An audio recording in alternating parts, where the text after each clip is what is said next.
You Good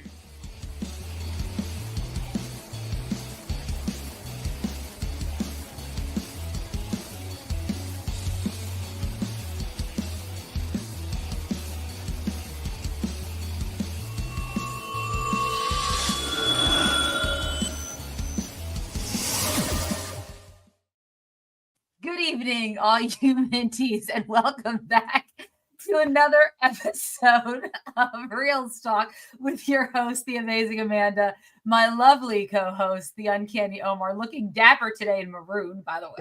Dapper is what I go for. No, it was a little chilly down here. My wife loves to have a cool house during the summer, and it freezes the entire basement, so I have to wear two shirts down here. How is everybody doing this evening? If you have not had the chance to see Sinners, which we're talking about today, my goodness, go and watch it in the theater. Like, it belongs in the theater, and it needs to be watched in the theater. But if you're waiting, for streaming, cool. It's gonna be good. But I really think people should definitely experience it in the movie theater because it is a solid flick. It is. Yeah, what are we talking about today, Amanda? We skipped a week last week because you were out of town. You went to go and visit your family for Easter. Mm-hmm. And how have you been? What's up? What's good? I've been good. I mean, we saw each other this weekend. Not much has changed since Waffle House. My wife finally understands the beauty of Waffle House at 2:00 in the morning when you're drunk. Honestly, we really needed it. Yeah, it soaks up your alcohol, so you ain't sick the next day. I'm like, how does this not math in your head? And she finally understood. It was a necessity because I drink a lot of rum and Diet Cokes. I'm good. I'm very good. But I do want to talk about this quickly because what's going on with the Oscars? What did they do now? So the Academy announced some new rules saying that you have to, in order to, vote, you have to watch the screeners. And we just have found out that, I guess, an insider, some people who are part of the Academy but stay anonymous, have said that mainly the voters just will hit play on the screeners and not actually watch them. And so thus just completely, for the last, 10, 15. Who got that out? I don't know. I mean, it's just been reported by Variety and stuff. It's an anonymous source, clearly. And basically just proving to the masses how, I don't know if I would say irrelevant, or a joke, or, I'm really glad I never got an Academy tattoo. I didn't like the Oscars that much to get a tattoo, but it's just devastating to find out, some people respect the institution, think highly of it. We consider it a parameter of if a film is good or not, but to know that they're not even really watching this stuff and they're probably voting based off of what they think should win or their friends or who's giving them what, at the end of the day, it becomes like everything else. And then you're kind of just disillusioned by it all. No, Blas, that's not true, though. Stop. That's not true. That's the one exception. No. Amelia Perez, rightfully. Thank you. That was a slow clap for you, my dude. Thank you so much. It just made me think Timothy Chalamet might have won instead of Adrian Brody. I would have been okay with that because I don't need to hear arrogant Adrian Brody give me another speech about how he deserves to be up there. He was really good in the Bruno. He was really good. Timothy Chalamet. Timothy Chalamet was also good as Bob Dylan, but if I had to pick between the two, anyway, okay. I would have given it to Amelia Perez. No, Timothy Chalamet is young. He's got plenty of time. That's interesting. Yeah, the Academy is washed, is what Arjun's saying, and I mean, it's hard PR to come back from. I'll give you that. I had no idea something was going on. So that's probably not as surprising. Honestly, a lot of people are doing. I mean, I don't know. I think about how lazier people have gotten at their jobs. I know, not everyone. No, I'm not. I ain't pointing fingers at anybody. I'm just saying because of AI, because of all these things. I think about my really good friend who will rename, I will not say any names, but his kiddo was talking about he was doing a, what's it called? Oh my gosh, it was Julius Caesar. So they were doing Julius Caesar in high school for AP English, and his kid was like, I haven't read it. And I'm like, yeah, back in art, we have this thing called Cliff Notes. And he was like, no, I'm not going to do that. He was like, I'll tell Chat. So he's using ChatGPT to get like all the information about Julius Caesar because he's doing a book report on it. You wanted us to see the top, your ceiling, everything look good up there? Okay. Sorry, I kicked the. Keep going. So it was just it was really weird to hear a kid go, and I'll just tell, like, at least Cliff Notes you had to read, right? Like, I'm like, okay, that's at least being a little less lazy. But with ChatGPT, like, it can write him like the breakdown. Did it really write his? This is on. Did it really write? It wrote his book report, and he was. I'm not gonna say who my friend was, but he ended up like, getting a B+. Because he told me that you can actually kind of trick it into. I'm like, my wife's a teacher. Don't let her find out. But anyway, I think about that. Like, if we have that going on, I can't imagine like being at a job, having to watch these movies and just telling AI to watch it and kind of give you a breakdown. Yeah. Right. Well, I get it. Well, keep in mind, some of the Academy voters are working actors, working producers, working. I don't know any of them. Lars is wrong about this streaming. Thank you. Oh my God. You missed it last week, Amanda. No, what happened? Lars, we were talking about comic books, and Lars just, I don't know what he said. I don't know how he got to it, but he started talking about how the Hollywood is losing money, and it's not just movie theaters, it's streaming services. And I was like, man, I hope Bruce isn't watching. And sure enough, Bruce comes in, and he's like, wrong. He's like, let me bust out my numbers. Lars was doubling down. He's like, I got friends in the industry. And then Bruce was like, oh man, Bruce is going to show him the numbers. He's going to show him sure enough. Yep. Bruce showed him the numbers. And I was like, see, Lars, why'd you summon him? Amanda learned the hard way. She has a giant poster Inside Out too. I have a poster downstairs hanging up of Inside Out too. I'm never gonna count him out again. Unless there's something I really want. And then I might reverse engineer or reverse psychiatry that shit, because then I will get what I want. I've tried with Bruce. It don't work. I have a Melissa McCarthy shirt and a Will. Which is fantastic. You guys watched the rehearsal yet? No, but everybody keeps telling me. That's the same guy that did what was his show where he would go and to like help people out with their jobs. Oh my gosh. My brother and Mel, my wife loved that guy. I can't remember the name of that show.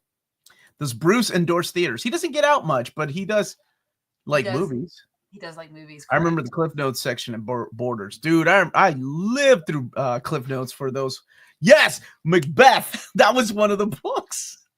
Boy, Shakespeare was hard on me. I couldn't do it. Nathan, for you, that's the name of the show. Thank you.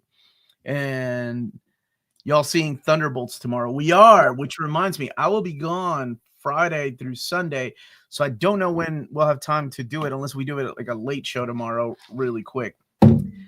But we haven't talked about that. We have not talked about that, but better not to do it on air as well. Oh yeah, then you all can see whose fault it is why we don't have a show tomorrow.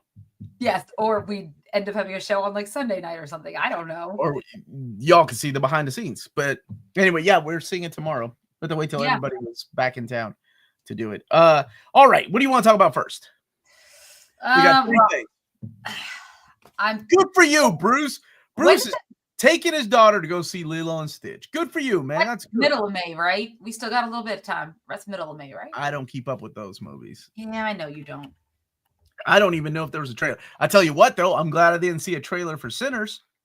I was in with Ryan Coogler and Michael B. Jordan, and I had no idea what it was about. Do it while driving. Just for your information, I've been trying to put you guys on for months, and I called it. Season 2 comes out now. It's Talk of the Town. Now it's the Talk of the Town. What is it? The rehearsal. The rehearsal. Do it live. Do it live. Fuck it. Most high schools always teach Shakespeare wrong. It is meant to be seen, not read. Watch it first, then read it. As long as it's not that Blas, what's his name? No, I will always watch the Baz that movie sucks. I would never watch up on my For You page. Nip slip or anything. No, thank you. Save Sinners for last because of the spoiler. All right. We'll save that for last. Let's talk about Andor really quick since we're 6 episodes in. So, you got ChatGPT up, Amanda? Keep bringing it down for me. I'll be honest, guys. I watched episodes 1 through 3 and then 4 through 6. But not as carefully as I probably should. I can't believe they're dumping 3 episodes every week. The reason they're doing it is because each 3 episodes, and you can kind of tell our arcs. And I think they did it last time. Didn't they do that the last time too in season 1? I thought season 1 was the same way.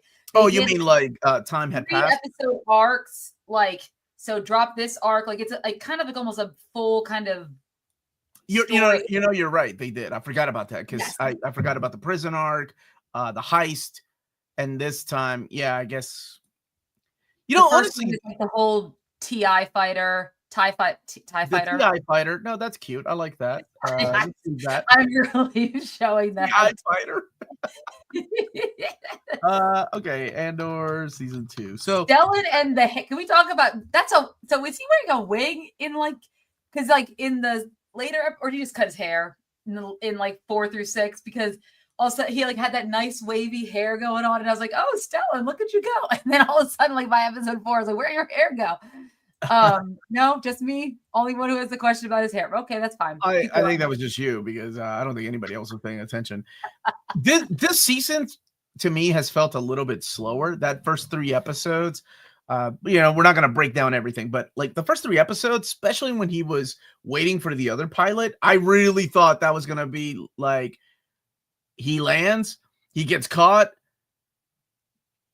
misunderstandings happens, and then he gets back on a ship and goes by the end of the episode. Nope, it continues into the next episode. That I thought was really strange because those were very kind of comedic characters. That was a really weird feel too. It was funny characters, but they were killing each other in a serious situation. I didn't know the tone, and I thought that was that kind of threw me off a little bit, which the season 1 kind of felt like the 3 episodes here, episodes 4, 5, and 6 of this season, where it's holy crap, you're at the edge of your seat. What's going to happen? Oh my gosh. Is she able to hold on to that thing? Dude. Yeah, but the first 3 episodes here didn't really feel like that, with the exception of that awesome beginning, man, where he's in the TI fighter. Oh, yeah. TI fighter. Whatever. TIE fighter, where he's talking to the girl, and I'm like, am I supposed to know who this girl is? I can't remember her from season 1. And he gets the password. He goes in, and I forgot that this show, in Star Wars, they drop shit, and I'm like, that's so weird to hear. It's still so weird to hear them say shit. Yeah. But really odd. Yeah, the first 3 were a little bit of a slow burn. Although the episode 3 was solid, especially by the end of episode 3, that tension was building with Bix. I know. I was like, what's going to happen to Bix with that soldier? And I like and we have so many story plots. We have so many characters. So you've got Bix, right? And then you've got Cassian, who's trapped. You've got Luthen. You've got Mon Mothma. By the way, episode 3, Mon Mothma can really break it down at a party. Oh, that dance sequence. She was there. I don't know what that hell that dance was. Or Mon Mothma. She was really she was feeling it. She was feeling it. I know. Well, she needed to. I mean, clearly her daughter is. Dude, how about when she talks to her daughter about? I wish you were drunk. I was like, holy crap! Your mom's trying to save you from an arranged marriage, girl. Which at first you didn't think she would dig, and then she's like, yeah. At least she said at least she was drunk. Man. But I'm sorry. What were you gonna say? Nope. You weren't gonna say anything? Nope. Keep going. Oh, okay. So yeah, the first 3 episodes, with the exception of episode 3 towards the end, building up that tension between the Empire and this rebellion. I love that he's like, I can't tell you what rebellion. I'm not gonna say anything. Yes, And I was like, you can just call it, because we're so used to it called the rebellion that they were like, what rebellion? Which rebellion are you talking about? And he's like, no, I can't tell you which rebellion. But the episode 3, Reckoning, I thought was really good. Like the last part, with all the characters. Man, I as soon as they slow down the shot and you see the stormtrooper, and I'm like, oh shit, man, Brasso's gonna get it. And sure enough, he did, but they don't show it, right? Like, they don't cut to him getting shot. They cut to the TIE fighter coming down and blowing up the stormtroopers. But I guess he had already gotten shot. That was emotional too when Cassian picks him up and like kisses him. Yeah, that was beautiful. I forgot how much I liked that character in season 1. Oh no, Sinners unfortunately still needs to make another 180 million to become profitable. Not playing in China is hurting, as it will hurt Superman. Well, it's doing very well at the domestic box office. But that China made those Transformers movies hot. I know, but and Fast and the Furious. It only had a 4.8% drop from week 1 to week 2, which is unheard of. Because there wasn't anything out, right? What came out this past week? The Accountant 2, which was Well, you could say The Accountant 2 like I know what The Accountant 1 was. I'm just saying, a 4.8 usually, but here's the thing, even if there's nothing coming out, usually it's about a 30 to 40% drop. 4.8% drop is huge. That means they barely, it was the same. That means word of mouth. That means word of mouth. People like you went to go see it this past weekend. Yes.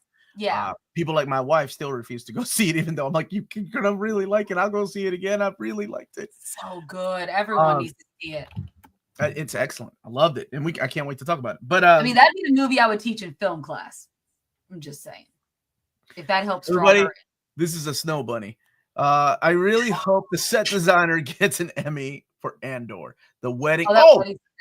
Like when they're climbing up the mountaintop, they use real sets. I forgot. That's why I love this show too. Like the sets, the puppetry, lots of CG still, right? You're not going to make a TIE fighter, just make one, right? But lots of like so many props for this show. Like it's really good. I dig it, man. Yeah, so then the next 3 episodes are to build up to like this big heist that they're trying to do on the Empire. But the Empire knows, right? Because they have their own people. So it's like, oh my gosh, who's going to get caught first? Now we know one of the survivors for sure until the ending of Rogue One. Like we know some of the characters that make it. Like we know Mom Mothma makes it. We know that Cassian makes it. We know that Forrest Whitaker's Lazy Eye makes it. I cannot remember his character's name though. But he makes it. And I was trying to remember because I just rewatched Rogue One last year and I can't remember who else made it. But everybody else is kind of like, oh crap, I don't think I saw them in the movie. I mean, we know one of the characters, like Cinta. She got hurt. I don't know if she's dead or not. Yeah, I don't remember. I have to rewatch Rogue One. I really felt like I should have rewatched all of Andor and Rogue One before Andor season. Because how long has it been since Andor season 1 came out? It's been a couple of years. Yeah, so I definitely feel like my remembrance of certain things that happened, minus like the prison escape with Andy Serkis, because that was just that was like amazing. Yeah. So I was like, and Mon Mothma, right?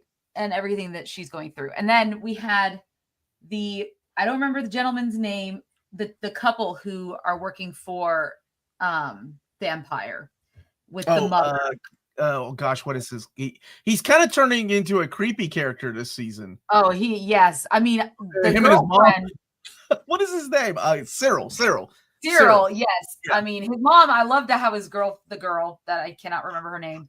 Oh, she's a really complex character. Yes. That was probably one of my favorite scenes between the two of them was that dinner scene when he leaves and she's like, no, this is how it's going to work. Like, you're not going to be this part of our life anymore. You're not doing this. That was one of my favorite scenes. Yeah, but so far so good. How many episodes is it going to be? 9 or 12? 9, I think. Yeah. Damn, we only got 3 episodes left. So they've been doing it. And there was already a time jump, right? It's been a year. Yes. So hopefully the last 3 episodes, I'm probably going to this weekend rewatch the first 6 episodes when I have more time. And I'll rewatch it. Yeah, just to get myself prepared for the last 3 episodes. I made the mistake of watching the last 3 episodes while I was editing, and this is definitely a show that you have to pay attention to. Yes. When you say, do we care about it, in what way are you asking if we find it problematic that they had an essay scene in episode 3 where they had it, where Bix was, go ahead. I have a question. What's essay? Sexual assault. Remember the Bix? When she screams like he was trying to rape me. And that other guy just like freaking didn't do anything. It's the Empire. I don't think they care. Yeah, clearly we know where they stand on side of issues. I'm sorry, I had to ask what that was. Yes. I mean, I just assume it kind of did affect happened, me. If you asked, right? did I care? Yes. Did I want to see that happen to her? No. I was very upset. Oh, dude, when she took that gun, though, something better happen. Badass. Yeah, yes. That guy had his that guy had it coming, right? That guy was. I mean, you knew that something creepy was gonna happen when he was like, "Where's your husband?" He wanted to take her out on a date, and he was really, really pushy about it. Yeah. And he's like, "I don't see your husband." Kept coming back and bothering her. Whew. Yeah. It did affect me. She has been traumatized for so long, like in season 1, when they were messing with her brain. So, yeah, I'm surprised she let him get into the house without blowing him away. But after that, yeah. What's up, Zibsy? But yeah, so far, solid series. 8.5 out of 10. I love this show. This is the kind of Star Wars that I wish they would do more and more. I'm curious what's going to happen to some of these characters. Oh, and it's always good to see what's his name? The guy that you like, the actor, the British actor, the main bad guy that was in Rogue One. What is the actor's name, Amanda? You remember? That I like? Yeah, you really like. What the heck is his name? He plays the guy with the cape. He plays Tarkin? Yeah, what's his name? Oh, I don't remember the actor's name. Nope. Okay. Nope. Okay. We'll move on. That's it. So far, 8.5. What would you give it? I give it an 8.5. I'll give it an 8. It's good. I mean, okay. I'm digging it so far. So awesome. We'll probably rewatch this weekend. Is it Ben Mendelsohn? You're right. It is Ben Mendelsohn. That's the guy, the Skrull, the guy that you really like. But there was something that we watched together that you really liked him in. Was it Game of Thrones or I can't remember. Thank you, Bruce, for the super chat. Sinners cost 170 to make with Mark. I tell you what, though, you could see it on screen how well spent that money was. But we'll see how it goes throughout the week. Has made worldwide 175. Has to compete with Thunderbolts. Well, Thunderbolts also is not going to play in China, will it? It needs to make 350 to break even. Man, that sucks. Yeah. They expect that from Disney. I mean, they're not shying away in this show. I mean, if you watch, I still am shocked about all the F-bombs, honestly, in Daredevil. 2 first episodes felt kind of slow, but the third one made up worth it. Yeah, I feel the same way. All right. What do you want to talk about next? No, I was going to say, in terms of the cinema, I know Thunderbolts comes out this weekend, but I will still be interested to see, because right now I'm curious what the reception is for a Thunderbolts movie. And I'm not just talking about for the general public. I'm curious to see what it's going to look like, because even Captain America didn't make all that much its opening weekend, as I think people anticipated. And doesn't have any of our big named, except for Bucky, but big name superheroes attached to it. Not that it's saying it wouldn't, but we're also not in the golden age of Marvel anymore like we were when Guardians came out, right? That's when nothing could fail. So they could introduce characters like that. So I will be interested to see how Thunderbolts does. I still think that Sinners will have a good holdover. It won't be number 1 maybe, but I think it's not going to have a significant drop, because I think the word of mouth is insane right now. Well, and the beauty of, damn it, we keep talking about Sinners. I'll say one more thing. One more thing. The beauty of Sinners is that it's an original story. It's not an IP. It's not something that's based on a book or a comic book. It's not a licensed product. It's something that you could watch without knowing anything else or caring about anything else. Like I think that's what it's got going for it. So be careful of spoilers. I heard meaning of the Of asterisks was course sleep. it was. Thank God I haven't seen it. Oh, don't say anything, please, because that would be no good. All right, we're gonna do a little swipe here and move on to the next topic, which is what do you want to talk about, Amanda? Do you want to talk about Last of Us to get that out of the way? Because we're really just catching up on the last 2 episodes. Yeah, we haven't had an episode, so let's talk about Last of Us season 2. We didn't do Last of Us. There's only three episodes. Wait, we didn't do episode 1? Yeah, we did. We did. Okay, good. Okay, I'm not crazy. Okay. No, I mean, you're still fucking crazy, but we did do. So we haven't talked about 2 and 3. Well, no, we haven't talked about 2 and 3. So yes.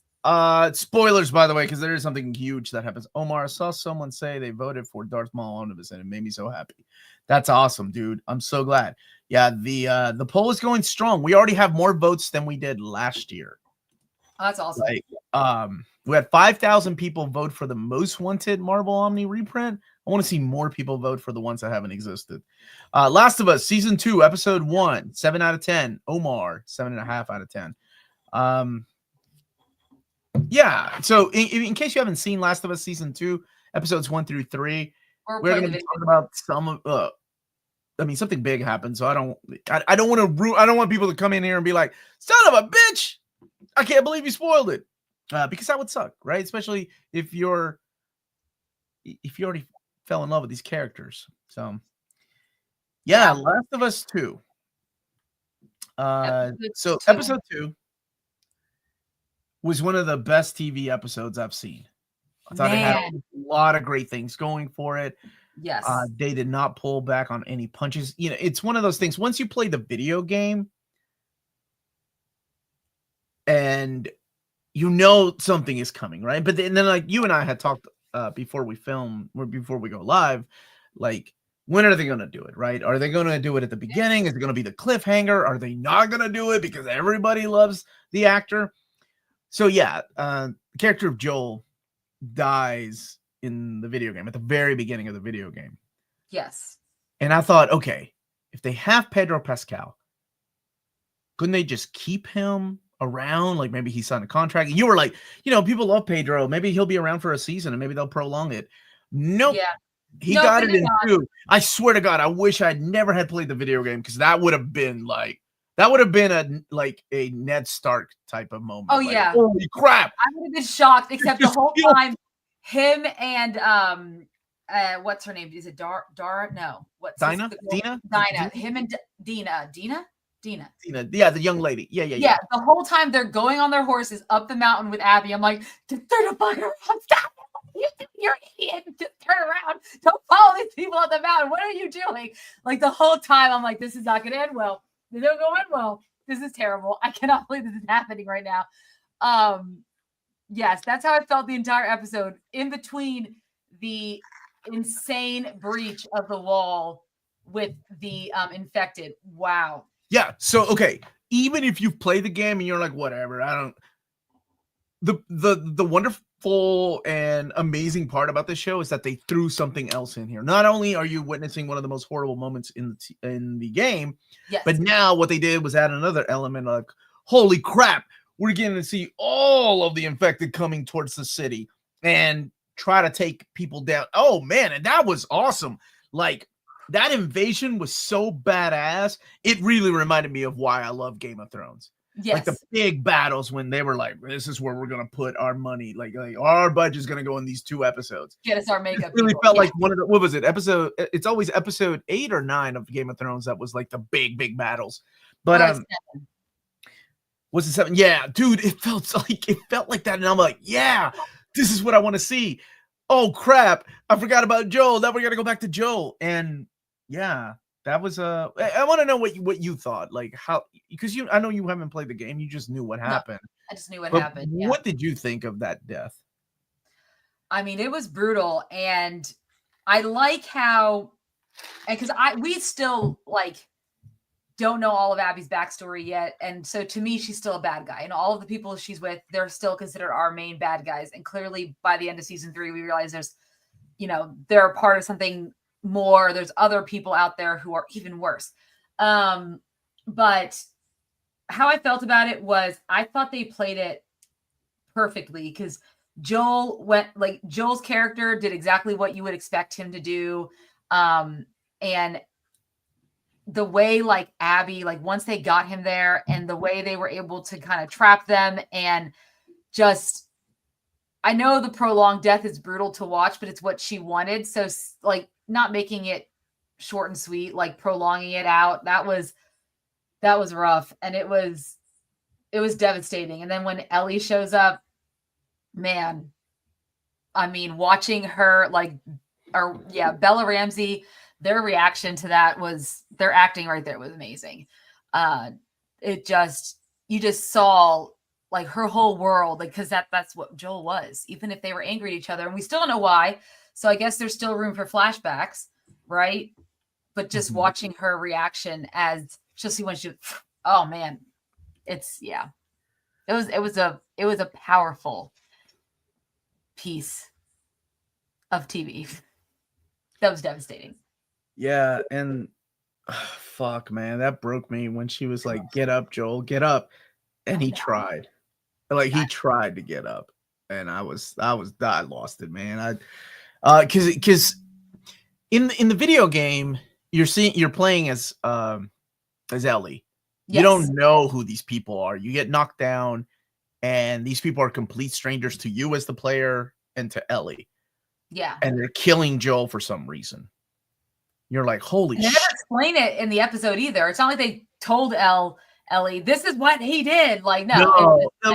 Well, yeah, but in the episode they did tell you, like in episode 1 and in episode 2, they're building up like, we're gonna go and kill Joe. Our mission is to kill Joe. He killed my father. He killed all those doctors.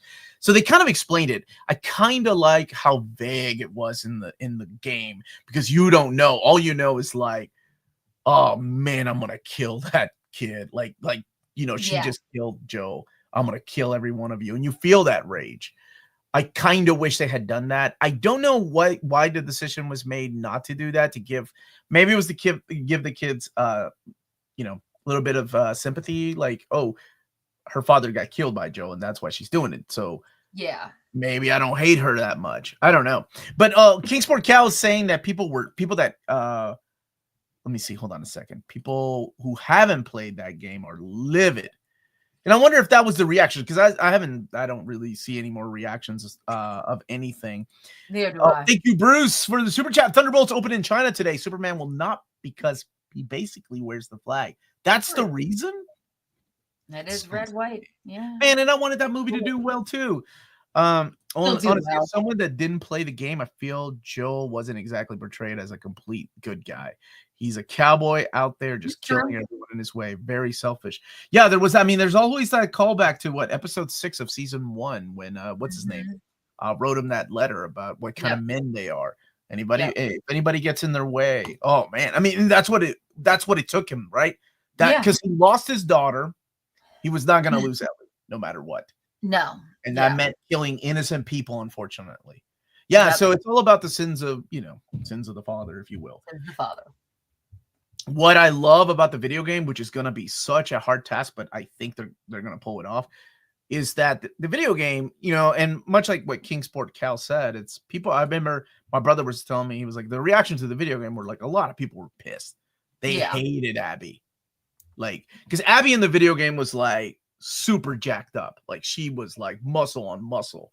Yeah. And people were like, man, I'm not going to, because you get to play as Abby in the video game. Yeah. And like after that happens, you have to play as her character. So a lot of people were like, screw this.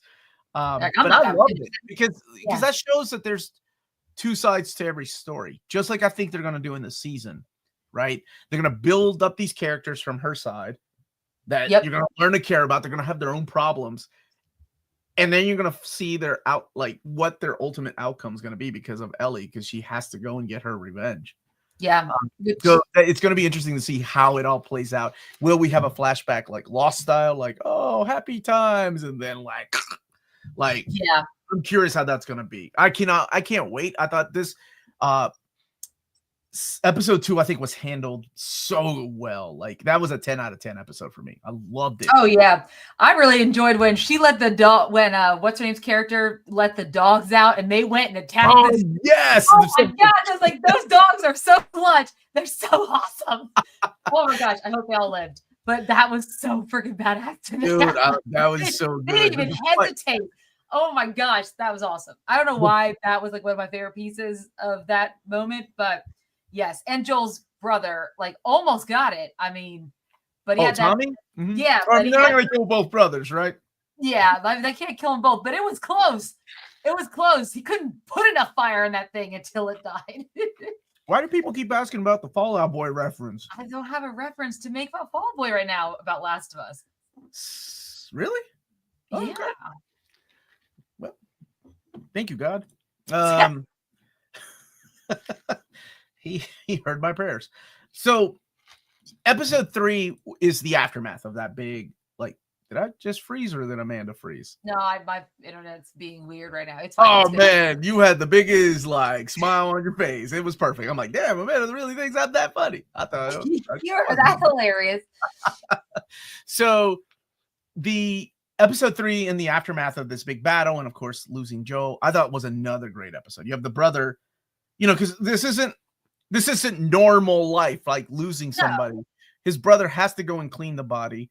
His brother has to go and, like, that's his brother that he is going to bury. And then Ellie, Ellie's holding it together. Now I kind of understand the Catherine O'Hara's character, why she's there. Yeah. Talking to, she's like, Ellie is holding it together. And she's holding it together up until she goes to the house, right? Actually, Bella, they did an amazing job when they're walking away out of the hospital, like, they're smiling and stuff, like Ellie, the character, she's smiling, and then like the camera stays on her and she loses that smile. Like, we've been there. Anybody that is faking it, we've all been there. But man, when she loses it at the house, like looking at his shirts, that was rough. That was some great acting right there. Yeah, that whole episode, it was so interesting because for those who watched or don't remember, so obviously she wants revenge. There are other people who want revenge on what happened to Joel, and they have a council meeting where they bring this up. And of course, there are a lot of people who do not want to have the revenge. Like, we don't want to send our men or our people out there to go seek revenge on one person. We just need to forgive. We need to let it go. Right? Which is easier said than done for, like, they can't, like, they weren't Ellie, like, he was Ellie's father figure for a lot. Like, that was her father, right? Yeah. A lot of people really recognize that. And again, none of them know about her. None of them really know what her thing is, right? That she can't, like, right? That she is immune to all of this. They still don't know that. Joel was the only person who did. Wait, did his brother know? I don't remember if his brother knew. About Ellie and saving her from the hospital? Well, about her immunity to the bites.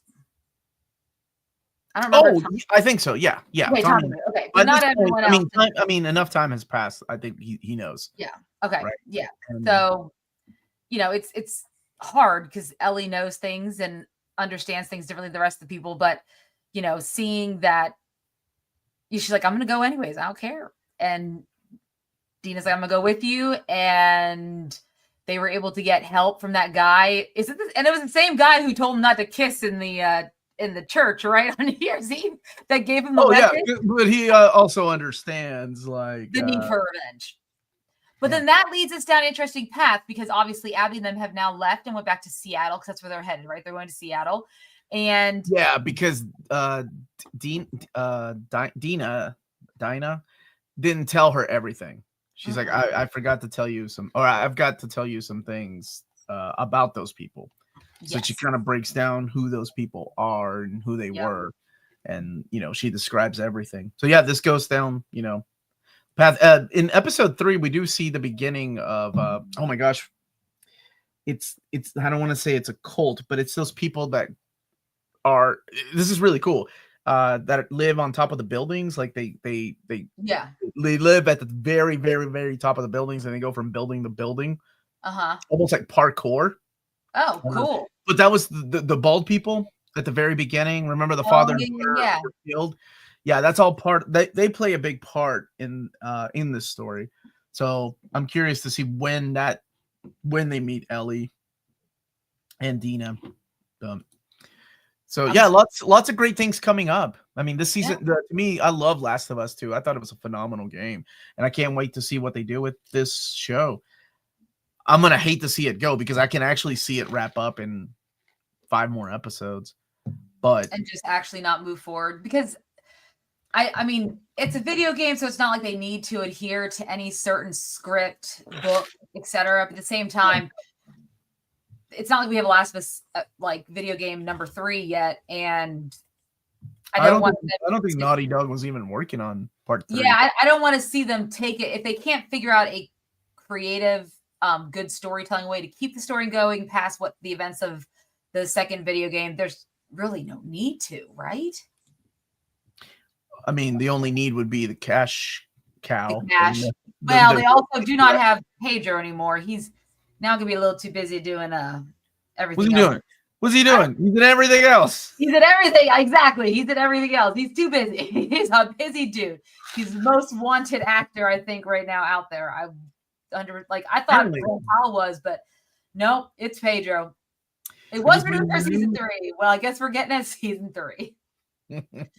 I am curious what they're going to do with the season 3. I mean, there is more creative liberty since there is no script, but then again, we've all seen that happen with Game of Thrones to a lesser degree of success. So, I mean, the journey to get to Abby and friends could be season 2, but you would have to keep people watching. You want to see that journey. How many episodes was season 1? Was it 8 episodes or 3?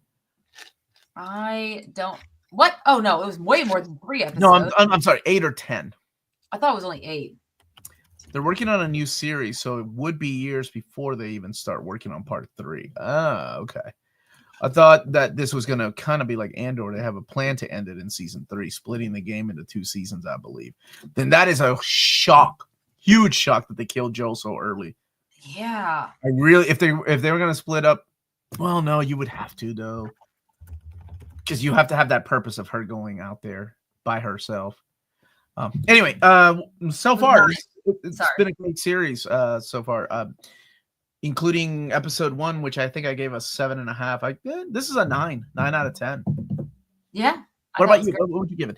Last of Us already renewed for season 3, only getting 7 episodes this season. Creator says it will take 3 seasons to adapt. Interesting. I really should probably play cartoons, so I know where the cliffhanger is gonna be. Like, where's that gonna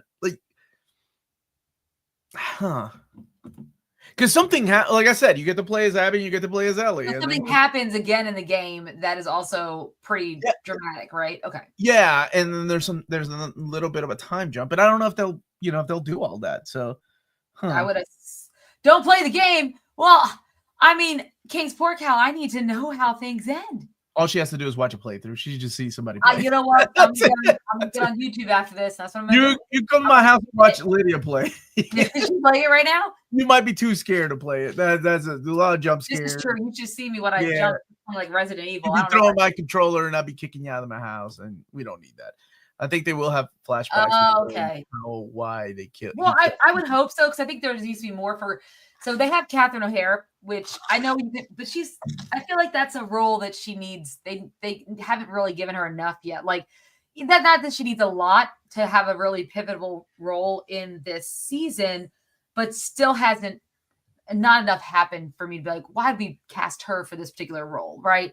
Like, Nick Offerman had one great episode, and that was it, and that's all he needed. So and I hope they have an episode like that here where it's sorry, I didn't know people were quoting my interview with Kelly Thompson yesterday. I just got an email. Okay, cool. We have what the hell was I saying? I don't know what the hell I was saying. Oh, you're talking about what a great episode that one episode. Oh, that I hope we get that in this season. We get an episode like that is not it didn't happen in the video game, right? Like it happened off screen in the video game. You just got the aftermath of that. And I kind of want that here where we get to see some of these characters. Because, I mean, really, when you were saying, you know, what else they could do, they could expand it. We could have more episodes like that to go from an episode. And because it is a, you know, post-apocalyptic world. Watch the cutscenes compilation videos. I'll do that. Oh, God. Joel had to be killed off early, like the game. Fantastic Four in season 2. Yeah, I imagine that was the case. Thank you, Bruce, for the super chat. I can't wait to have Lars on again. He's gonna be so scared of Bruce. I'm excited to. I'm assuming that was probably the reason why, but also it does fit along the lines of how the game goes too. So it works. Absolutely, yeah. All right, you ready to talk about Sinners? Yes. All right, let's talk about Sinners because you go ahead and change the background. I'll change the spoiler portion. Super excited about Sinners. So Sinners. Ryan Coogler and Michael B. Jordan. All right, if you all have not seen Sinners, for real, last time, go and watch it. Don't watch any trailers. If you don't know what it's about, even better, because I didn't know what it was about. I had no idea what I was in for, and I was, oh my God, loved it. Yes, I mean. Oh, what was the rating? Sorry about that. 9 for me. Amanda, what did you give left of us? Episodes 1 through 3. I'll give it a 9.5. I really loved it. 9.5. She really liked it. There you go, James. All right, Panda, take it away. Sinners. Sinners. Ryan Coogler, Michael B. Jordan can't miss with this collab. I mean, when you think about all the other movies they've had together, right? They just kill it. I mean, yeah, they did Fruitvale Station, Creed, and Black Panther. Black Panther, yeah, and now this. Okay, they get Wakanda Forever a little bit because he got a little cameo. He did show up, and hey, that was a good cameo. I'm going to give him that. I was hoping he'd come back. No, but Coogler, I mean, he's great, man. He I watched the Fruitvale Station. Yeah. Just because I was familiar with, you know, that horrible thing that happened, and it was getting a lot of praise. And it was a horrible story, right? Like the bad thing that unfortunately happened to this kid. And I hated to say this, but I fell in love with the cinematography. I was like, man, this director is really good. Mm-hmm. Like the way that he shot those, like making you feel like you're part of this scene, right? Yeah. Which in a movie like that, it's very emotional. And I don't want to give away what happens. If you haven't seen it, go and watch it. And then he did Creed. And you and I ranked our favorite Rocky movies. Oh, yeah. And Creed for both of us was up there, really, because which is impossible to do. I'm like, how? Such a Rocky 1, 2, 3, 4, 5, and Rocky Balboa, and then Creed comes out, and it doesn't make any sense. It's like the 7th movie in the Rocky franchise, and it was one of the best ones. Like, Black Panther came out, and that was great. Like, especially the visuals, and then Wakanda Forever. Now, what's really cool is we got Sinners, which is his own baby.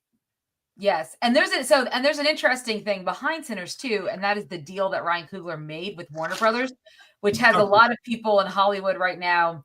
So basically, I think it's after 25 years, because this movie, it's very near and dear to Ryan Coogler's heart. I believe it has to do with his grandmother. I might be remembering things incorrectly. Has to do with family and heritage, but the rights revert back to him in 25 years. That's a big deal. Because this is through Warner Brothers? Yes, and they agreed to it in order to produce this film. I'm sure Warner Brothers right now is like, this is great because look at how much money it's making. It's doing great. I mean, and of course, not even only that, Warner Brothers has been having so many L's in the public, relations department. This movie being such a banger hit is like a big W for public relations. They're like, yes, thank God. Good things. They have emo talk on IG and nerd talk over here. First of all, Ryan Coogler is not a nerd. Hey, Chris. Oh my God. Ryan Coogler. What? He's a bad motherfucker. He is no nerd. And I think my dude just said talking about me. Coogler doesn't say the WB, dude. Chris is one of my elder emo crew members. Our dashboard professionals. Thoughts and prayers for you, Chris. Whatever. So yeah, Coogler might be saving the WB. I don't know about that, but what else do they got? Helping them out. I will give them that. It's certainly helping. We can't show Superman apparently in China, so that's going to be a problem. Yeah, but everyone else loves Superman, so I'm not really worried about Superman doing well. China is the reason we had Transformers 1 through 7 and Fast and the Furious. At this point, we might need to forget about the Chinese. We need to forget about the Chinese. Well, I mean, if things are going the way they're going, politically, I can't believe you just said we may have to just not factor that into the success of American-made films. I'm just saying, it's just something that we might not have to do. I think we need it because we need these. No, we do. I mean, I would argue we do break need $1 billion. But I'm just saying, let's read the room. They have Dune. They do have Dune. Thank God for that. Yeah. So Sinners, it is an interesting arrangement that Warner Bros. Made, and a lot of people are saying like that's why Variety wrote a really interesting article when it did really well its opening weekend, because it had a tinge of like, however, it didn't make as much money as X, Y, and Z. And a lot of people are saying there could be many reasons for that. A, race could be a factor. I can totally see that. B, studios are scared of what deals like this can mean. Now, Ryan Coogler has said this is the only movie he ever wants a deal like this from. It's not like he's gonna wait. Instead of praising the guy for being #1 at the box office, they said it didn't do as well as this. Yeah, or it still needs to do this, like still giving it that, like, you know, if it was another movie that was an original movie with the original concept, and if you see like other Variety reportings on the opening weekends of those movies, if it does better than expected, it's like, oh, it did such a great opening weekend. And this one, it's like, oh, it did well, but it still needs to do this to succeed. Like that tinge of negativity that didn't need to be there because it's an original movie, an original concept that is fantastic. So it does need, like, it should, there was no need to add that in there. I mean, I agree that there is a good possibility that the studio systems might be a little scared if other directors start asking for the rights back to their films after so many years, because they say that's the okay. I get it. $40 billion in debt. Like, not that much. It's a little bit, but not that much. $40 billion. $40 billion. $40 billion. Oh, wow. So Matt, yeah, so that's what, and Ben Stiller's the one who called it out. He's like, why is this headline written the way it is? You're right, Matt, because yes, thank you. It is a little, I would say, a little bit of racism and a little bit of the studio. Who wrote it? Was it the same person that said we don't need China? I don't know. Apparently they apologized, I think, but not me. What? Oh my God. I'm not saying we don't need China. I'm just saying we may have to not think about China. And it's not, our fault. It's other people's fault. I think you should drop the China thing right now. I don't need you getting canceled. And they didn't write that kind of headline. So wait, Ben, I haven't seen for real. I have not seen The Accountant one. I thought that was Ben Affleck. Ben Affleck. It is Ben Affleck. It is. So Ben Stiller's the one that called out that headline. But yes, Ben Stiller did it last week. So the article came out last week after the opening weekend of Sinners. Accountant 2 came out this weekend, and it came in second place. Behind Sinners, which, like I said, Sinners Holdover was freaking amazing. We need that. Does anyone have a link to the Variety? Because I can't see it. All I see is Independent and Vulture, box office. I did it all. But you're right, Chris. It does. It does need to do amazing, man. We need Superman back. We need apparently WB needs Superman more than we do. There was none of the negativity in the headline for The Accountant 2. And I think, you know what the hell The Accountant is? Someone at Variety must have a bone to pick with Ryan Coogler. They're picked. Oh man, they're gonna bark up the wrong tree. That dude don't fool around. He just made a deal with Warner Brothers.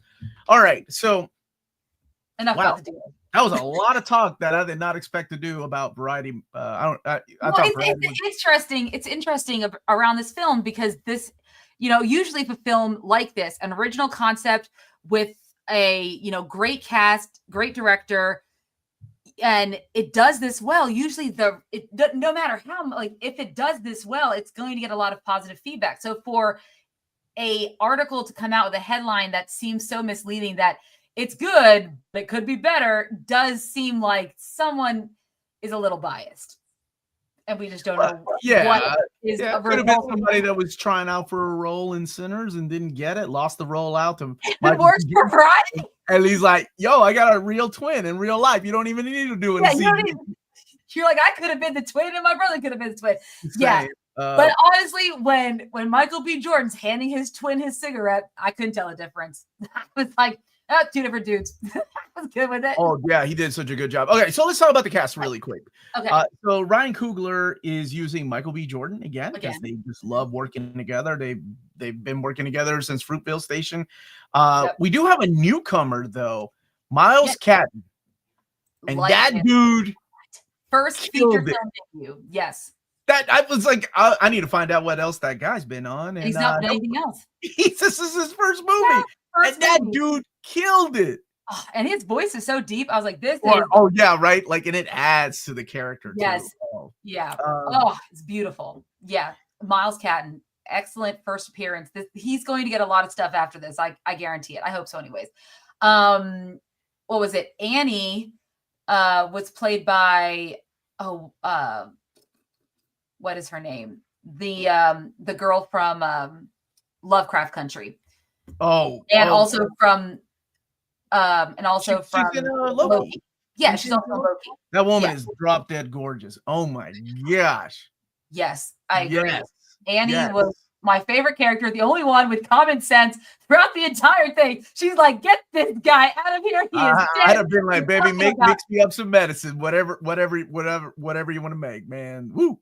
I know. I was like, and she even said, like, and then of course Haley Steinfeld is Mary, and I didn't realize that I didn't know she was gonna be. I knew nothing about this movie, so I didn't know she was in it either. I knew that Michael B. Jordan was in it, but I didn't know the rest of the cast. So I was shocked when I was like, wait a minute, why is Haley Steinfeld in here? What's happening? And then her playing like a white passing woman in the South. Okay, I gotta say, okay, so I knew nothing about this movie other than Tommy. Right before we go see it, he said it was a horror movie. I'm like, you shouldn't have said that. But when we go in there and I see Haley Steinfeld, and she is the white lady at the train station, and she's got a blue dress on, and I was like, it is music. Are they going to do the devil with the blue dress on? What is this? What's going to happen? Is she going to be the villain? Is she going to be the devil? I was pretty close. She was the first. Superman's rumored budget is $363 million plus marketing. So has to do $1.2 billion to break even. Without China equals impossible. Damn. That's not good, Bruce. And Haley's biracial. You know who taught me that? Amanda taught me that. I taught him that, yes. All the biracial actors are. It surprises me. I was diving heavy and deep into Sinners after I saw this movie. Not just Haley Steinfeld. Not just Haley Steinfeld, the movie in general. And it's Wunmi Mosaku. That's the actress who plays Annie. Then we had Jamie Lawson, who plays Pearline, which is the young woman that Miles Daughton's character lays on the table. That he feasts on. I don't know. How do you want to say? Whoa, dude, we're talking about vampires. That he feasts on. That discussion with Stack. He said he found that. Smoke is the serious one, right? That's a Smokestack, right? Like baby, and then Stack is the one. Don't forget about my dude Delroy Lindo. Playing Delta Slim. Dude, who is killed. I loved him in everything that he's done. Like, I remember seeing him in Romeo Must Die. It must have been like the first thing I remember seeing him in. But ever since then, like, he's been like a character actor. He doesn't really play like the same role, right? You know what I remember him in, and you're gonna laugh because I wanted you to watch it, so we did not. The movie This Christmas with Chris Brown. I'm like, this movie's so great, and you're like, why? Like, you need to see I thought you were gonna say The Damn Proposal. No, not The Proposal. This Christmas, he plays the guy dating the matriarch in the family, and Delroy is fantastic in that too. I'm sure he is. I'll take your word for it. No, he is amazing in everything.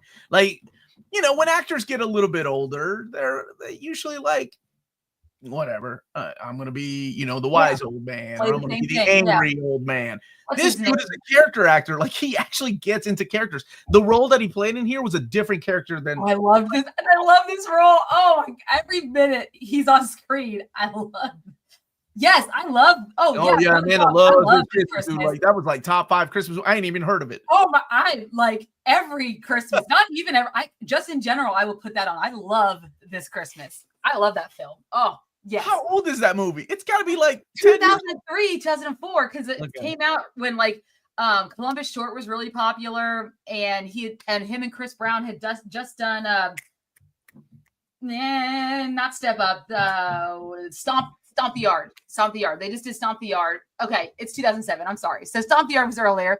They did that movie together, even though Chris Brown dies in the beginning. Sorry, guys. Spoilers. So it's what the fuck? I haven't seen Stomp the Yard. I know, but Megan, your favorite. I don't care. Near 10 out of 10. Loved every minute of it. Saw it 2 Fridays ago. I'm still blown away by this amazing Ryan Coogler film with such a perfect cast. Yeah. Perfect cast. Everyone perfectly. Oh, yeah. And let's not even forget Omar Benson Miller, who plays Cornbread, because I was like, I haven't seen that actor. You've seen that actor in a lot of TV shows, too. Seen him in forever. I feel like it's been a minute. I was like, wait a minute. Where do you know him? Is he also in This Christmas? No, he's not. Actually, God bless Omar. No. Because you said you liked it. No, he was in 8 Mile, first of all. Yes, he was in 8 Mile. Yes, he was. And he was in Ballers too. I remember him in Ballers. He was in Ballers, yeah. He was in Get Rich or Die Trying. He was in Grinding. 11th Hour. I really like that actor too, because he's such a big guy. I know.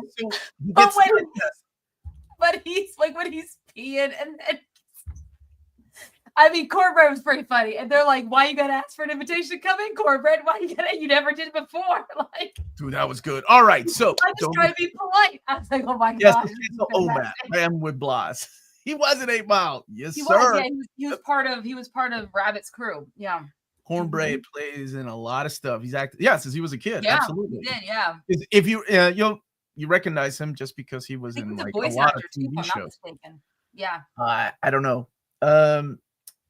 So, yeah, give me the quick premise of this movie, Amanda. Like, if you were to pitch this movie, how would you pitch it? Like, all right, we are in 1930s Jim Crow era Mississippi, and we have 2 twin brothers, Smoke and Stack, both played by Michael B. Jordan, who have returned from Chicago, which everyone believes is free of Jim Crow, but guess what? Kind of not. They also served in the military, I'm assuming in World War I. I do not believe World War II has existed yet. I think it's 1930. It's like, I think this is before World War II. And so they have served in the military.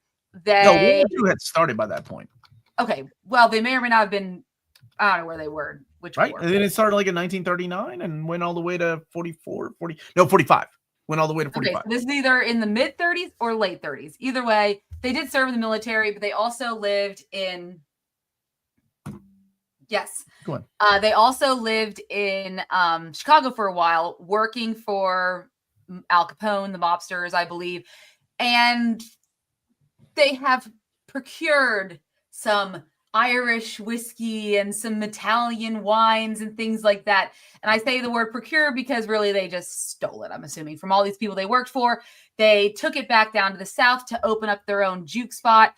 And they enlist Sammy, their cousin, who is the son of the preacher, for their little community that works in the cotton fields. And they are opening up this juke joint. They want him to perform. They get Delta Slim. They need him on the keys, they need him on the piano. And as they're doing this, the whole day is spent. Stack is trying to procure all of the artists and things like that. And then Smoke is trying to get his ex-wife, I'm assuming. I don't know if they're exes technically, but we find out that him and Annie had a child together. Their baby, unfortunately, passed away, which was devastating when he's over there. Like, I didn't know where he was going, but when he went to that gravesite and I realized that it was a little handprint, I was like, oh, that really gets me. And then, of course, Annie is very much. That was a good scene too, when he was like, "Why didn't a good way of putting why didn't this protect our baby?" Remember that? Yeah. Like when he's holding that thing about the protection. That was good. Yeah. Yeah. And so he's talking to Annie. He wants her to come cook, do some like, catfish fry for the Duke. And of course, she brings up the idea like she has, she believes in the old magics and things like that. And he's like, well, that stuff couldn't save our baby.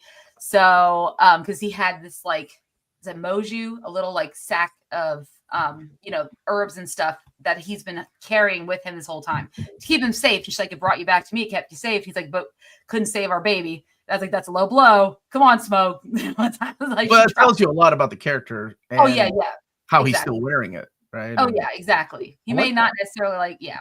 So she agrees to come with him back to the Juke. Now, keep in mind, the Juke is this old abandoned spot that they purchased from members of the clan. Though the guy said, there ain't no clan around here. I don't believe you for a second, you old white man who I've seen play a racist before in other films, so this is not surprising. Well, now you're just typecasting. Well, no, that's Hollywood's fault, not me. And so, and even when they're buying it from him, he said, they're like, did you just clean up? And they go, yeah, we had to clean up in here, no big deal. And I realized later on, because they kill Black people there, and that's disgusting and terrible. You realize that later on. Anyway, so they're getting ready, and then Sammy and Stack, they're getting the rest of the crew ready. They also get these two shopkeepers who are of Asian descent, which I found interesting. But it makes sense that we probably would have people who are from Japanese origins. I mean, if we think back to like, obviously in our they were Chinese. Were they Chinese? Okay, probably. Well, just because wasn't their name Chow? Yeah, right. It was. Yes. So I could be wrong. Maybe I'm No, you're right. It was Chow. The Asian. Okay. But she did. She's like. But it kind of makes sense, right? Like that is your baby. She was upset, but her husband was technically talking to her. So I mean. Well, I mean, and he knows that was a good play too, but man. Talk about like everyone. Like there's a lot of talk about going down here. Like let me just say. A lot of talk about going down here on a woman like that came up a lot. Oh, well, yeah, right? Yeah. So you're talking about the blues, man. I mean, that's yeah. So I love. So while this is going on, we are finally introduced to what is considered the big twist. So while it's going on, we're cut to the middle of nowhere, in the middle of the fields.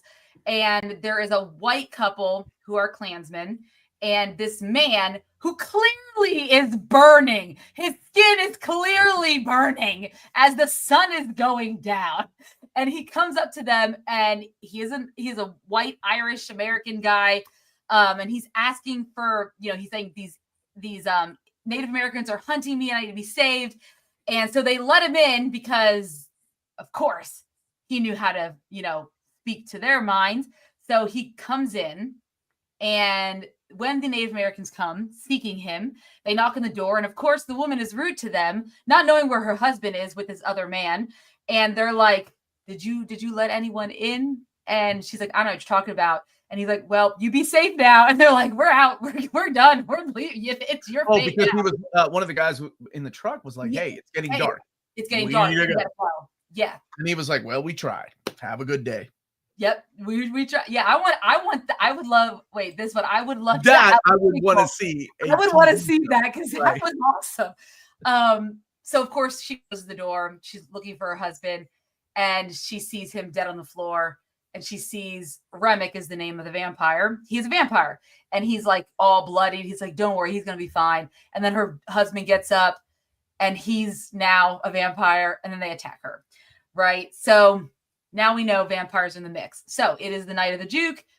I don't know. Now I'm just giving the whole synopsis of the story. Basically, the vampires, because of Sammy's song he sings to the Duke, the vampires are, hearken to it. They come to it.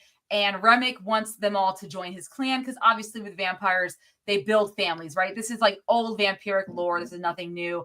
And then once he sires them, they're kind of like intertwined and they're connected and they can hear each other's thoughts and all this stuff. This whole idea of being part of a community and all of these things, especially trying to plead his case to these people who clearly are not accepted in the community in which they live, because this is Jim Crow era Mississippi and there is that segregation. So he's like, you can be a part of my, you know, my family. You never have to worry. You never have to, you know, deal with this ever again. But of course, you know, he's the vampire. And so of course this leaves, you know, he ends up getting like almost everyone from the juke, you know, eventually one by one. He even gets poor Mary, Haley Steinfeld's character, because she was nice enough to, I'm going to go scope these guys out. But that was not the smartest thing on earth. They also end up getting, she had a gun. Yeah, that gun did not come in handy. That man could fly. He could fly. So that was not good. He didn't know that. Nobody knew these folks could fly. Yeah. So essentially, at the end of the day, you have a showdown between we have a showdown between our survivors and the vampires, and this does lead to well, they make the mistake of letting Haley in, right? Like Haley comes in. Why would they not? Yeah. And she turns is it Stag, I think? She turns Stag. Well, she starts having sex with them in the storeroom. I'm glad they did that. You're glad they had sex? The rest of the movie. Oh, okay, yeah. Because I mean, so basically, Haley Steinfeld's Mary and Stack had a relationship, right? But Stack, he left her because he felt like because she is white passing, she could go and find a husband, and she did. She had a husband. She could live live her life, and he was like, I'm not good for you. But of course, she loves him. He loves her. And so after she turns into a vampire, she is able to use her wiles to lure Stack into the storeroom so they can have sex.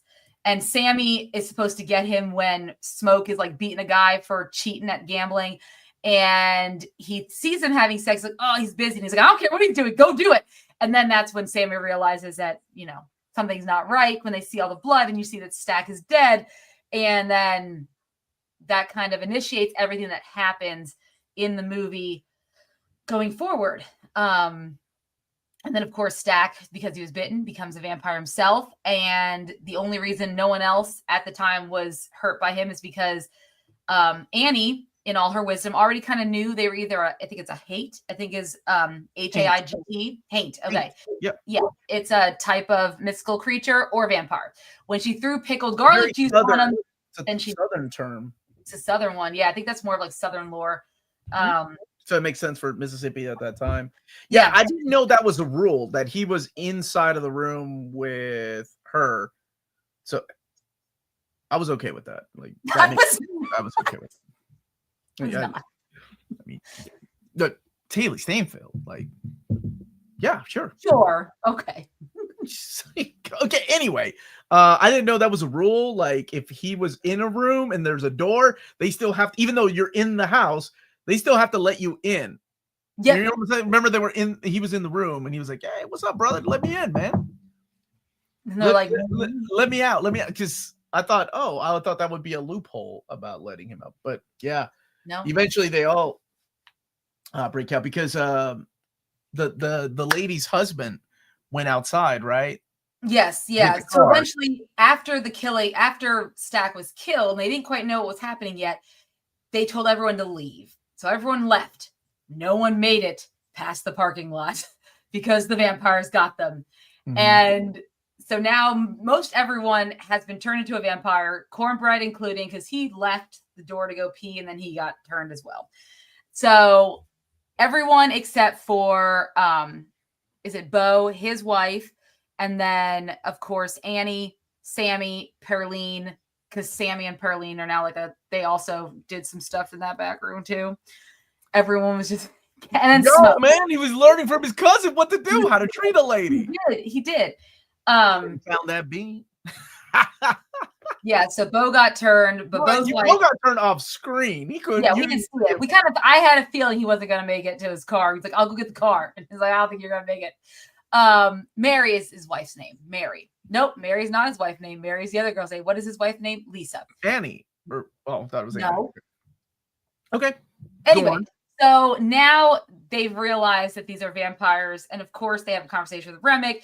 They do some Irish dancing, which was an insane part of the movie. Yo, my brother was like, I really like that Irish song, and I was like, so your favorite people were the white people in this movie? White people. He had problems with it. I thought it was so funny that he mentioned that. Okay, go on. Yeah, that was. Oh my god, I can't wait to talk about the score. All right, go ahead. Go ahead. So now that they know it's vampires, so the survivors. Oh, Delta Slim is still a survivor too. They start making weapons. They start making stakes out of wood. They have to eat garlic. They're having all these things, right, to get themselves prepared for a fight. So we have to last until daytime, essentially. But of course, Remick, they're able to get, like, he can get into everyone's minds. And so he now knows everything about all the people that he has turned, right? So he knows all their little secrets. He was able to speak to Beau's wife in Chinese and saying, of course, dirty things to her too. What she liked. And then it got to the point where Mary was just like, scream, come on in, you mother effers. And they're like, that's what we need. And they're like, oh, we got to get ready. And Annie makes Smoke promise her that if someone bites her, that he will kill her before. She doesn't want to become one of those devils. She would rather be with their baby. She's like, I got someone waiting for me up there. So kill me before I turn. And so I was like, damn it. When she said that, I knew it was going to happen, and I don't like it. So eventually they have a big, brawl fight. A lot of people lose their lives. And of course you have hello, Edmar. You have the showdown with the twin brothers, Smoke and Stack, right? And then of course Remick. Obviously Annie does get bitten, and I think they thought if they did that, then Smoke would let himself get bitten, but he stayed true to Annie's word and then killed her. And man, Stack, they were upset when that happened. He was upset because he knew like his brother was not going to go with him. Like at the end of the day, if he wasn't going to let the woman he loves become a vampire, he was going to become one himself, right? So we have the fight. Delta Slim ends up using himself kind of as bait to kind of help them get away. I know, he was so good. Pearline gets bit. She's like, go, go, go. So basically Sammy and Smoke are the last ones. And Smoke ends up having to fight Stack. And Sammy jumps out the window with his guitar. And he makes a run for it into the lake that's around there. And of course, Remick is there. He catches him. And then you see Smoke and Stack having a final brawl. And you think that Smoke's got the upper hand. You're like, he's obviously killed his brother. He's going to kill his brother. And Remick has Sammy. He's like, you're the one I came for. Because in the beginning of the movie, they do have like a narration about people in different cultures. Like when music can pierce the veil of our reality, right? And speak to the past and the present. And we'll talk about this beautiful scene when Sammy's singing earlier, before everything went crazy, of these different past and present of that come from Black culture, right? Like hip hop and rock and all these things. We'll talk about because that gave me. It's important because it's interwoven into the actual plot of the movie. Like the entire idea of the blues is this movie, like in the way that it moves. Oh my god, that's why I loved it so much. Okay, go ahead. Yeah, so Remick has him, and he's about to get Sammy, who starts, doing the Lord's Prayer, right? As his, kind of like last, will and testament kind of thing. And then they all start repeating it too. It was very interesting. As the sun's coming up, and then you see the stake through the heart. Because Smoke lived. We assume Stack died. Smoke lived, stabbed him in the heart. So, of course, Remick dies. The sun comes up. All the other vampires burst into flames. They're all dead. And then, of course, during this whole part, we also find out, because of those two Klansmen that he turned in the beginning, they do tell them that the plan of the Klansmen was to let them purchase this, but they were going to come in the morning and they were going to kill everyone. And hang them all. That was what they were going to do. So they kept hinting at something in the trunk. Yes, something in the trunk. Yes. So Finally, you get to see what that something in the trunk was. And it was a lot of guns. Yeah. Some Tommy guns, some sniper rifles. And remember, they were in the military. So Smoke's like, Sammy, you got to go back home, live your life, do what you got to do. And I've got some business to take care of. And so he sets himself up with all those guns, sniper rifling up. And of course, the Klansmen come and he starts taking them out, which was fantastic. And then he comes in with that Tommy gun. And those guys were not ready for that shit. And it was fantastic. And of course, he ends up getting shot. And the last one remaining, the guy who had sold him the thing, he's like trying to plead with him as if he was going to like let him get away.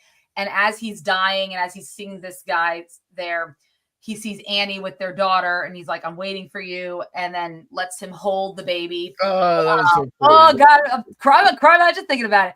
And then that guy ruins his fantasy for a second, or as he's like passing over and he shoots him one more time and then he passes away. And so we go back, we come full circle. Yes. Because the beginning of the movie. Because the beginning of the movie actually started with Sammy already bloodied, his guitar ruined, and he was having flashes. I was going to ask you if you jumped at any of those flashes because you really don't see it. I did. Yes, I jumped. Yes, I jumped at the flashes. Like, oh my God. And his dad is the pastor. He's like, you got to put that sin down. You got to put the guitar down. But he doesn't. And so the movie ends, but then we kind of start getting an epilogue during the credits. And basically we see time has moved on and Sammy has become a very famous blues musician. He has his own joint. It's now the 80s. That's definitely what it looks like. I think he's actually played by a famous blues musician. I don't remember who it is. But I don't know. But I think he was. Oh, that is very cool. If that is the case. The old Sammy is. Yeah, old Sammy. Yeah, and you can tell it's him because he yes, buddy guy. Thank you, buddy guy. That's awesome. And it was in the early 90s, right? Because 90s, of the clothing. Okay. Well, the fashion sometimes blends. Does it? Okay. I don't know. So and he does have, and you can tell it's him because he has the scratches that Remick had done to his face with his long vampire fingernails. And they're closing up shop, and he's like, "Hey, Sammy, there's some people out front who want to pay to get in, even though it's the end of the night." And he's like, they say they pay like $100 if you play for him. He's like, okay. And just that look, and he turns around, and you see Stack and Mary walk in, but now they're in their full like 90s regalia, like they look like modern times.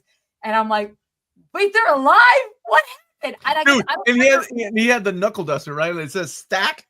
I didn't remember. I forgot that Mary, I didn't see her get killed or anything. So I guess I never realized. No, we never did. Killed. Yeah.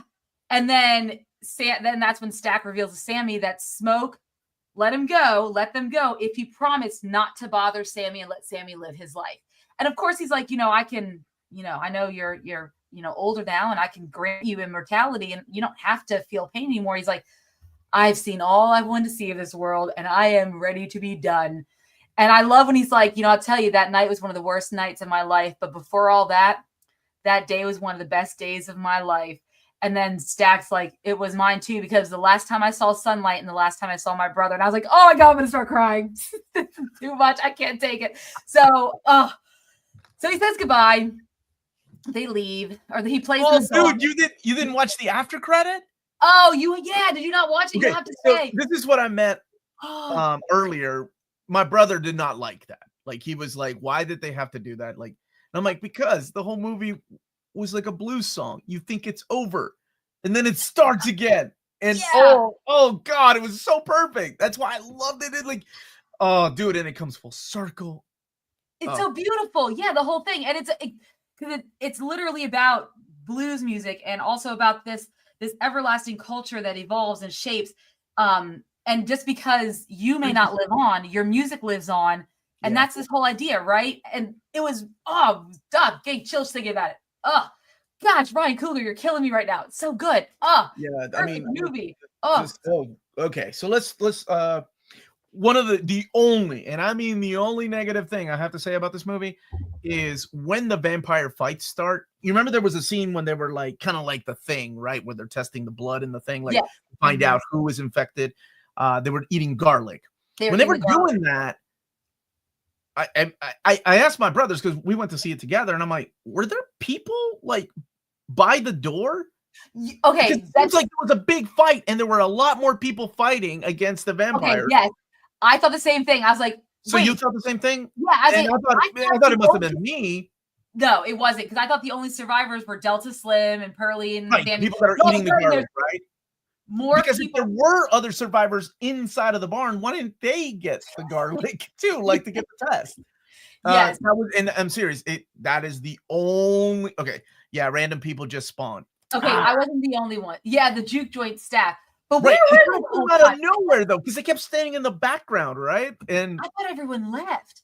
But like, other than that, this protagonist. movie was perfect. Like everything about this movie, from the beginning with the slow burn, I was like, oh, I'm in. Like the settings. Oh my gosh. When I said Bruce was talking about how much money they spent, you can tell. Oh yeah. You can tell by the actual clothing, the cars, the freaking like actual little town they built, which I'm sure they shot on a set, but still they had to make everything. Oh my gosh, it was amazing. I love shows, and I love movies like this that are period pieces, and I didn't know that's what I was going into. This movie was a period piece set in the 30s. Yeah, I didn't know. Well, I knew it was a period piece, but I didn't know the vampire part. That threw me through a loop. Yeah, I thought when the vampire part started, immediately my brain, and I'm sure just like everybody else's brain, went, oh, From Dusk Till Dawn. But it wasn't. It wasn't kick-ass action. Yeah, right? I thought the same thing. I was like, oh, okay. But it's more, it was different. Oh, dude, every bit of this movie. I actually really like the Irish dancing part, right? Like, it was almost like watching druids out there. Like you were supposed to, like they were a cult, right? Like they were, they were a cult. It was wild. Obviously, that music is a lot different than the juke music. And speaking of the juke music, very reminiscent of, like, somebody brought it up earlier, and I was going to say this too. Like Ryan Coogler used this in Black Panther, right? Like the idea that it's almost timeless, but with this, it was music. Yeah. And I thought that was, at first, my brain goes, "This is so cheesy," and it very well could have gone down that road, but it didn't. It was so good how music brings everything together. When he's Sammy's just sitting there playing and they're singing, and it goes around like where it goes back to the beginning of where music originated from and how it's spawned into different things. And so perfect and so beautiful. Like I want to own the soundtrack to this movie because of that score at the very beginning, and then by the time you get to that part, it was so good. Haley Steinfeld has a song in it. I did not know that either until I found this. She's got a song in it? Like, in the soundtrack, in the song. She's a soundtrack. I forgot that she sings. Because she's the girl from Pitch Perfect, and everyone's like, what's she doing in this movie? And then you look her up and you're like, oh, okay, she has credit. Okay, I get it now. Yeah. Haley Steinfeld was in Pitch Perfect? 2. Pitch Perfect 2 and 3. Oh, yeah. That's the one I didn't watch. 1, 2, and 3. Prequel with the Native American vampire hunters. Oh, all day, every day, dude. I would those were awesome. I would take that all the time. No, it was that music is timeless, and also it kind of like comes together, right? Like it's not only inspiring different music, but you're hearing practically the same thing that you heard in another type of style, and that's what I love about movies like this, and of course music. And was it Miles Caton? Is that his name? His Caton, his voice. Caton. Oh my gosh, so deep and so good and so true to the blues, man. Who played Pearline? I mean, when she was singing, and she was stunned, I was like, "This is amazing." Yeah, like, the entire cast was great. Yeah, it was. Yeah, I loved her in True Grit, dude, and I still love her in Bumblebee. Still love her in Bumblebee. Bumblebee was a good movie. Favorite vampire film From Dusk Till Dawn. What's that? And that's what I loved about it, because it takes the idea of vampirism and it kind of uses it in a different way, right? Because you see your typical we've seen so many vampire films. We see it as a plague. We see it as a like infestation. In this one, they were talking about this idea of community and stuff. And we have to remember that is also a part of the vampiric lore. And that was a really interesting way to use the supernatural to talk about a bigger issue that's going on in the film itself, a societal issue that's happening. I thought that was just brilliant. And I really just, that has been done in the past too, like with movies. about zombies and things like that. In this, yeah, it's perfect. I loved, the Michael B. Jordan. Such a You good know, the guy's a actor. great actor. I've been following his career since he was a young pup in what was it? The Wire. I love The Wire. Season 1 of The Wire. And I was like, man, that guy's good. All them kids were good in The Wire. The three friends. And I kept seeing him like he was in Friday Night Lights, and I was like, man, this guy's. And then he started getting everywhere. But I'm so glad his career just popped off. And in this, I told you this before you went to watch it. I was because you knew about him playing twins. And I was like, you wouldn't even think it because they talk so different. They walk so different. Even the way they get it, like something simple as like getting out of the car. One opens the door, the other one jumps out the car. Like it's small little details like that makes you forget you're watching the same actor. Exactly. Like sometimes when an actor plays two roles, obviously you can tell and you just can't get lost in the film. But with this, it's like you're rooting for Smoke. You're like, shit, it's the same actor. Yep. You're like, yeah, it's very rare you have actors. I say, I don't want to bring him up, but the gentleman from Social Network, Armie Hammer, who's been canceled. But I mean, when he played the Winklevoss twins, I remember thinking like you could tell these are two distinctly separate people. Even Lindsay Lohan, The Parent Trap, did a fine job for dating children girls. Okay. But sure, I don't remember. Anyways, so Michael B. Jordan was he joins a very short list of people who do it very well. Like Lindsay Lohan in The Parent Trap. Dog, exactly. Dude, the fight was so intense, and I was like, oh, and the way that it's shot. How do they do that? Thank you for the super chat, King Sport Cow. Sinners also show how white people try to destroy anything that black people create. Yet they will use our music and try to make it theirs as well. Okay. Yes. And here's the thing. It's so subtle about it, you don't even notice it. Right? There's a lot of people like that make movies that are not subtle about things, right? But the subtlety in this is what makes it work. And I love movies like that. I love that movies make you think, and the more you think about it, the more, of course. But there's so many movies that are in your face now. And the same thing can be said about comic books, right? Like they're so in your face with the message. But I love subtlety. And that, Kugler. My God, killed it. Ludwig is a generational. Oh, yes, the score. We haven't talked about the actual score. Why has this man not? Well, if he's going to win an Oscar, this would be the film to do it. I would hope so. Because it sets the mood of the whole movie from the very beginning. Without music, this movie, it's a character in this film. The score, Absolutely. The songs, everything. It is a character in this film. You have to have the score in order for this film to be truly successful. Oh, I thought it was cool too. I agree with you, XICX. He was like one of the first ones, the guy with the rock and roll guitar. Because I think a lot of people forget that rock and roll came from the blues, and like Elvis Presley made it okay for white people. I think people forget that a lot. They think that rock is a white man's music. I'm like, no. I was like, it really came from the blues, like the original piece of it. I think people really do forget that sometimes. So I thought that was great that they did that. Especially right now, because in the pop punk world, there is a really amazing band called Paradox, and people are calling them the Black Blink-182. Just call them what they are. It's a good pop punk band. You don't have to call them the Black Blink-182. That makes no sense. They're part of the music. Yeah, funk. Yeah, exactly. So, this reminded me of a girl I used to date, and that was the first time her mom used to listen to funk, and I asked her mom, I was like, what's funk? She was like, white people were listening to disco and black people were listening to funk. That's how I found out about funk when I was like, I think I was in high school when I found out about it. I didn't even know it was a different genre. Ludwig already has 2 Oscars for Black Panther. Oh, I forgot he had the Oppenheimer. How much is Amazing Spider-Man 300 worth? I know. Send me your copy. I will grade it for you, and I will send you back a near mint condition sticker. Shut up. I'm just kidding. I mean, if it's raw, man, I don't know. Depending on the condition, I don't really keep up with like how much comics are worth. I like reading them these days. I got rid of mine a long time ago. I'm sure somebody in the chat could probably help you though. Yeah. I wanted to see some more of the Native Indian. A lot of us did. That was really cool. They had a great cameo. I really was kind of hoping they would show up for the fight, maybe at some point. Yeah, I did too. Said, nope, we're leaving. Goodbye. Brilliant movie. Music and blues connect through time for miles. What a scene.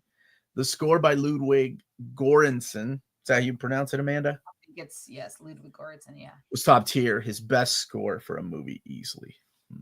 Oh, you've got Batman, Death in the Family, all 4 issues. Nice. It was beautiful Mike Mignola covers. I love those, man. Those aren't worth as much as Spidey 300, though. Next week, Thunderbolts versus Sinners at the bottom. That will be really interesting. And you know what? I hope both of the movies do equally as good. I hope Sinners is number 2. When does the Star Wars go back up on the big screen? You mean Revenge of the Sith? 3, yeah. It's going to be on next weekend, too. This weekend as well. Yeah. Ooh, this is going to be a 3-time. Amanda is so pretty. Oh, well, James, thank you so much. James, Action Figures Toy Man. I appreciate that. Yeah, thank you. She hears that all the time. That's not necessarily true, but I appreciate it. Hope it holds well this weekend. Thunderbolts taking over the IMAX screens. I do wish Thunderbolts is in IMAX? Yeah, and I saw this like meme about it, about like, you know, if it's out already. See it. Star Wars made second at the box office. Oh yeah, I thought, well, it's going on for another weekend. Yeah, it was number 2, but like by 20 million less. Number 2 at the box office. That really says something about our. It's I think it's one of the highest grossing opening weekends for a re-release too. It's up there with like, because of course I was watching Dan Murrell's box office thing and he talked about it because it was a big deal. It is. Yeah, so that's interesting. But no, Sinners. There's so much discourse you could have around this film. Like just different themes you could pull out, different things to talk about. There's love and there's loss and there's all these different ideas that are being played in here about just society and racial tensions and everything, but all wrapped up in a vampire movie, which that you forget it's a vampire movie, right? Yeah. I don't even know if it. I mean, I guess it's the horror genre because I don't know how many of us went in with. Like, I went in with the mentality of, like, I don't know what this is. I like Ryan Coogler. I like Michael B. Jordan. Let's do it. I don't know how many people went in like that. Or was it spoiled in the trailer that it was going to be vampires? Because I didn't even see it. So the original trailers, no. But I heard that right before it opened, there was a new trailer that popped off that did announce or kind of spoil it, that it was going to be a vampire movie. Because I remember watching Dan's review of it, and he's like, don't go and see a trailer because they spoil it. And that's when he was like, I need to talk about it in order to talk about the movie. So I'm going to say the word marshmallow. And he kept saying, well, the marshmallows. I was like, okay, I get it. Like, I know what you're talking about now. Like the way you're saying it, I know these are vampires. I know a lot about vampire movies to get it that you're probably talking about vampires now. And then the second trailer. Like I said, not going into it, I thought, like when Haley stepped in, other than my brother telling me it's a horror movie, I'm like, oh, it's the devil, or it's going to be the devil in the blues. I honestly thought she was going to be the bad guy. So she does. But she technically was, right? She's the one that turned everybody. Yeah, I mean, she was, but I didn't realize there was going to be another character we were introduced, which is Remick. But he's, again, an Irish American who also, remember at this time, they were also not very highly thought of. I know in New York City and stuff, they were looked down on, considered a lower class. And he talked about Christians taking his land. Yeah, remember that part? Yeah, yep. And exactly. that comes full circle again when he goes back to his dad, and his dad's like, put the thing down and stay with it. Because that guitar played a big role in the movie too. Yes, like the whole idea of, so the Smoke and Stack talked about their daddy being a bad guy, right? So glad I didn't watch the trailer for Companion.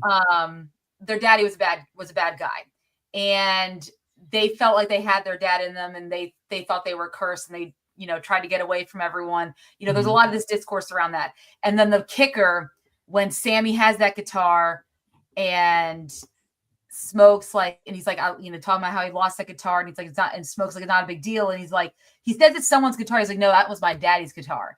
And you realize, because the guitar, when he plays it, in addition to singing, is what invites the evil, right? It pierces the veil. And from far away, the vampires, probably because they have supersonic hearing because they're vampires, can hear the music and are drawn to it. And so you make those connections, like on that Smoke and Stack felt like their daddy was not a good person, that they might have that evil in them. So there's because one of them killed their father. That's right. That's right. Beating the brother. Yeah, for being the brother. So there's like all that stuff, right? There's so many things to talk about. Oh yeah, we should have done just 2 hours on Sinners, even though the movie is the movie. No, the movie was over 2 hours. That's right. Yeah, it was 2 hours and like 17 minutes, something like that. But Okay, you're right. So I mentioned briefly what I didn't like, and it was just a little bit of the confusion as to the other characters showing up. What about you? I mean, that for me was one of the only things that I was most confused by. I'm trying to think. So originally, when it first started, the narration of talking about the music and everything like that, it kind of turned me off a little bit because I always hate when like I have to be explained things in a movie. But same, yeah. So I was kind of like, I don't know if I'm like, I don't like when movies start off like this, but it's okay because it wasn't like they relied on it for a lot of it, and they were able to tie it back in a really good way. But originally, when I was like, I don't like narration, but it was, probably the only like minor thing other than the random people that showed up to help, the non-playable characters that came in to help. When they came in, it was good. Yeah, but it's not like they helped at all. No, they did not. They got killed instantly. It was fine. Yeah. Dude, where have you been? Cyclops is better than Wolverine. It was like Boys in the Hood when Doughboy said his daddy. Yes. Yes, son. Oh, dude. I love Boys in the Hood. It's one of my favorite movies. And yeah, no, I don't, I think a lot of movies do these days. They spoon feed you, and this movie did not. So let's see. Anything else, Amanda? No, I think that is it for tonight. We've talked about. So what would you give Sinners? Oh God, 10 out of 10. This movie is fantastic. It'll be hard to press to see if there's another movie that will be as good as this year in 2024. And if you've seen Sinners, what would you give Sinners out of 10? Yes. If you're here in the chat, if you're watching it later, WB has just confirmed Sergeant Rock movie is killed. DC announcing a movie, then killed it right after, just like the good old days. Where does that Plastic Man movie or Fourth World movie? Yikes. Yeah, Kingsport Cal don't give a lot of 10 out of 10. No, this was a 10 out of 10 for me. I can't wait to I just pre-ordered it because of my buddy Bruce sent me the Steelbook link. I pre-ordered it. I'm usually at work when y'all go live. I'm at work right now. Shh, we won't say anything, man. We won't say anything. Okay. We won't say anything. 10 out of 10. Arjun gives it a 9. Still need to check out Warfare. Would you give it? Me? Yeah. Oh, 10 out of 10. Oh, okay. Yeah. Seriously, this is my favorite movie of the year. Unless Fantastic Four and Superman, or maybe Thunderbolts. I'm a comic book guy, so of course those win me over. But oh man, 9 out of 10 from John. This movie was just perfect. I was in as soon as that score started at the beginning, and you see the shot of the car driving away with the two cousins, not the brothers, but the two him and his little cousin, in the car. And the music starts, and I was like, "Oh, I could get lost in this," and I did. And that's what I love about this.